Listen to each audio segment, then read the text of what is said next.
tikrą katalikišką civilizaciją gynė būtent Jonas Karolis Chodkevičius. Ir dabar norėčiau, kad vaikinai palaikytų šitą plakatą, kaip pamatytume, kas tai yra ant mūsų plakato. Bet išskleistume palei sieną. Gal Vilimai. Ką mes čia matom? Čia dar nesimato to ilgio. Lygnazacijų. Jaunųjų kryžiaus žygis už Lietuvą. Užrašas viskas sudengia. Jaunųjų kryžiaus žygis už Lietuvą. Mūsų čia kaltino jūs kryžiuočiai. Viskas nesąmonė. Ta prasme, čia buvom užklijavę net izoliaciją. Taip, mes esam tikrai kryžiaus žygio dalyviai dabar, galima sakyti. Bet ne tie blogi kryžiuočiai, kurie bažnyčias naikino Lietuvoje, kad pagoniškų Lietuvoje sugriovė katalikų bažnyčią.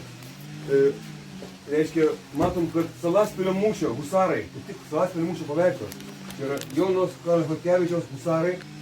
Ir čia visai ginčiasi, kuris čia rotmistras, bet kaip bent simboliškai tai galim kaip tą Teodorą Lackį pasakyti, kuris paskutinį smūgį duoda, kuris parašė 10 metų Livonijos karą. Tas ten kitas tikriausiai buvo. Tigro kailiai? Pavaizduotas su tigro kailiu, va. Aha. Bet kaip gali... Čia Lietuvos tigrai, ne? Lietuvos tigrai. Tigrai iš Lietuvos, jo. Iš Persijos.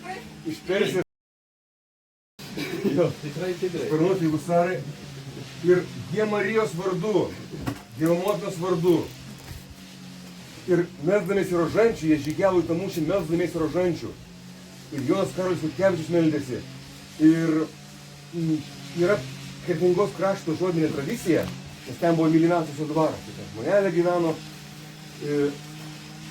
Yra ta, kad tie, kurie meldėsi rožančių pakeliui ten ir to visam žygį, tie grįžo gyvi, o tie, kurie apleido, tie žuvo. Va tokia yra tradicija tenai. Bet ten yra ir Puškoriai pavardė, tai reiškia, kad artileristai Chodkevičius aplink Kretingą gyvena.